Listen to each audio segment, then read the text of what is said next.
Hello friends, welcome है आपके अपने यूट्यूब चैनल अनुपमा ब्यूटोपिया में। फ्रेंड्स, झाइयों की समस्या आजकल बहुत ही आम हो गई है। अक्सर लेडीज़ों के चेहरे पर झाइयाँ देखी ही जाती है। जेंट्स की अपेक्षा लेडीज़ों में ज़्यादा पाया जाता है। तो आज मैं आप लोग को बताऊंगी कि जायफल का सही इस्तेमाल अगर आप अपने झाइयों के लिए करते हैं तो आपके चेहरे की झाइयाँ बिल्कुल जा सकती है। जी हाँ, झाइयाँ जो है वो हमारे चेहरे के ऊपर लेयर में नहीं होता है, वो अंदर में होता है, जो कि उसका जाना काफ़ी ज़्यादा मुश्किल होता है, पर नामुमकिन बिल्कुल भी नहीं होता। आप अगर अपने चेहरे की केयर, अपनी स्किन की केयर प्रॉपर रूप में करेंगे तो चेहरे की समस्याएं दूर हो सकती है। तो फ्रेंड्स, आज मैं जायफल को लगाने का तरीका आप लोग को बताऊंगी कि किस तरीके से आप अगर अपने फेस पर लगाते हो तो चेहरे की झाइयाँ कुछ ही हफ्तों में आपकी दूर हो जाएंगी। तो फ्रेंड्स, ये जो झाइयाँ होती हैं ये पिगमेंटेशन, हाइपर पिगमेंटेशन दो तरीके की होती हैं। तो ये जो होता है वो हल्का ब्राउन कलर का दिखता है, जो कि चेहरे पर हो जाता है, कहीं भी किसी एरिया में हो सकता है। किसी को नोज़ पे हो जाता है, तो किसी को चिक पर होता है, और किसी को यहाँ पर हो जाता है, और किसी किसी को तो बहुत ज़्यादा हो जाता है, पूरे चिक पर हो जाता है, इस तरीके का। तो जो हल्का जो है ब्राउन कलर का होता है वो होता है पिगमेंटेशन, और हाइपर पिगमेंटेशन होता है जो कि ब्लैक दिखता है। और हाइपर पिगमेंटेशन को अगर हम मिटाना चाहते हैं, उसको हम दूर करना चाहते हैं, तो उसके लिए रेमेडी लगाकर आप दूर करना चाहते हैं तो बहुत दिन तक ट्राई करना पड़ेगा, क्योंकि हाइपर पिगमेंटेशन ये आपके कई लेयर स्किन के अंदर जा चुका होता है।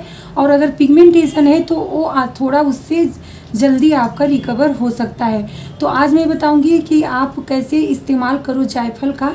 तो जायफल की बात करते हैं फ्रेंड्स, जायफल जैसे कि हम मसालों में यूज़ करते हैं, तो जायफल हम सभी जानते हैं अक्सर घरों में होता ही है। तो जायफल जो होता है वो एंटी इन्फ्लेमेटरी से भरपूर होता है, साथ ही उसमें पाया जाता है एंटीऑक्सीडेंट, और साथ में ये एंटीबैक्टीरियल का भी काम करता है। चेहरे पर कील मुहासे आने से भी रोकता है। अगर आप जायफल फेस पर लगाते हो तो इससे आपके चेहरे पर कभी भी पिंपल्स वगैरह नहीं आएंगे। अगर आते हैं पिंपल्स तो उसके लिए भी ये रेमेडी कारगर है। आप अपने चेहरे पर पिंपल्स के लिए भी जायफल का इस्तेमाल कर सकते हो। अगर आपके चेहरे पर पिंपल्स की समस्या बनी रहती है तो आप जायफल को गुलाब जल में मिलाकर लगाइए। आज मैं आप लोग को बता रही हूँ पिगमेंटेशन के बारे में। तो पिगमेंटेशन का कॉम्बिनेशन अलग है।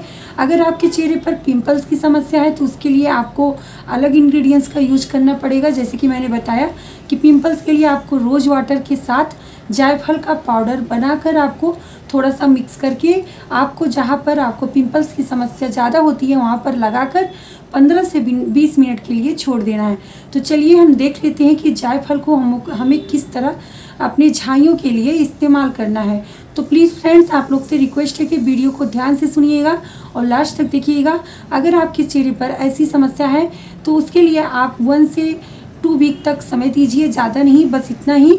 और अभी का मौसम सही चल रहा है, बहुत ज़्यादा ना तो ठंडी है और ना गर्मी है। जायफल का इस्तेमाल हम बहुत ज़्यादा गर्मियों में नहीं कर सकते हैं, क्योंकि इसकी तासीर गर्म होती है और फेस पर अगर आप लगाओगे तो दाने आ सकते हैं।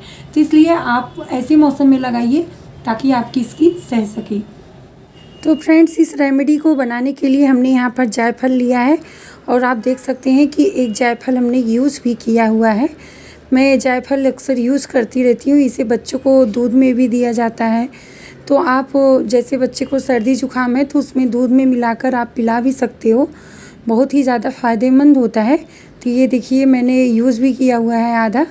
तो चलिए अब मैं इसकी रेमेडी बनाना स्टार्ट करती हूँ। तो जायफल जैसा कि मैंने बताया इन्फ्लेमेटरी से भरपूर होता है, साथ ही एंटीबैक्टीरियल होता है, और ये हमारे चेहरे को डीपली मॉइस्चराइज भी करता है। ये मॉइस्चर भी हमारे चेहरे पर बरकरार रखने के लिए काम आता है, और साथ ही पिंपल्स को भी रोकता है।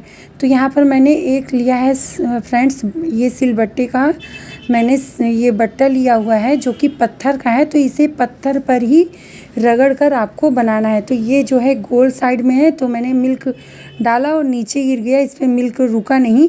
तो चलिए मैं इसे डिप कर करके बनाती हूँ। इसमें कुछ इस तरीके का पत्थर लीजिए ताकि उस पर मिल्क रुक जाए। अगर आपके यहाँ सिलबट्टा है तो आप सिल पर बनाइएगा तो बहुत अच्छे से बनेगा। आप पहले उसे अच्छे से साफ़ कर लीजिएगा, फिर उसके बाद इस रेमेडी को बनाइएगा। तो चलिए देखिए, मैंने मिल्क को डिप कर कर के बनाया तो बन गया। अगर मैं उस पर दूध डाल रही थी ना तो वो गिर सा जा रहा था, क्योंकि इस पर स्पेस नहीं है, गोल सा है इसलिए गिर रहा है। अगर आपके पास सिल है तो आप सिल पर बनाइए। मेरे घर में तो सिल ही नहीं है, तो यही पड़ा हुआ था तो इसे मैंने इसी पर बनाया। तो ऐसे जैसे आप रगड़ते जाएंगे ना तो दूध और ये दोनों मिक्स होकर, जायफल दोनों मिक्स होकर इस तरीके का पेस्ट एकदम बारीक निकलेगा। और इसी तरीके का बारीक पेस्ट आपको पत्थर पर बनाना है। ऐसा नहीं आप किसी भी चीज़ पर बना लो, बस पत्थर पर ही बनाना है। अगर आप झाइयों पर इस्तेमाल कर रहे हैं, पत्थर पे बनाया हुआ ये पैक बहुत ही कारगर होगा। आपकी स्किन की झाइयों को जल्द से जल्द ठीक करने में ये सहायक होगा। तो ये देखिए, ये इतना पैक बनकर रेडी हो गया है, जो कि आपको पूरे फेस पर नहीं लगाना है। जहाँ पर आपको झाइयों की समस्या है वहाँ पर आपको लगाना है। चाहे आपके नेक पर तो झाइयाँ नहीं होती हैं। नोज़ पे अगर आपको है झाइयाँ तो आप नोज़ पे लगाइए, चिक पर लगाइए, फोरहेड पे लगाइए। अगर आपको एक तरफ की चिक, पूरे चिक पर है तो आप उतना पैक तैयार कीजिए कि पूरे चिक पर लगा लीजिए। जहाँ पर आपको झाइयाँ हैं वहाँ पर लगा कर आपको 15 से 20 मिनट तक छोड़ना है, बिल्कुल ड्राई हो जाए। उसके बाद आपको नॉर्मल वाटर से वॉश कर लेना है। तो फ्रेंड्स, ये रेमेडी बहुत ही कारगर है। आप जैसे ही 1 से 2 वीक लगाया आपने तो आपको दिखेगा फ़र्क साफ कि आपकी झाइयाँ लाइट होने लगी हैं। तो आप आगे कहने की ज़रूरत ही नहीं कि आप आगे लगाइए, आप अपने आप ही आगे लगाने लगेंगे। तो फ्रेंड्स, बताइएगा ये रेमेडी कैसी लगी और आप लोग ट्राई कीजिएगा, हमारे साथ फीडबैक शेयर कीजिएगा। मिलते हैं नेक्स्ट वीडियो में, तब तक के लिए बाय।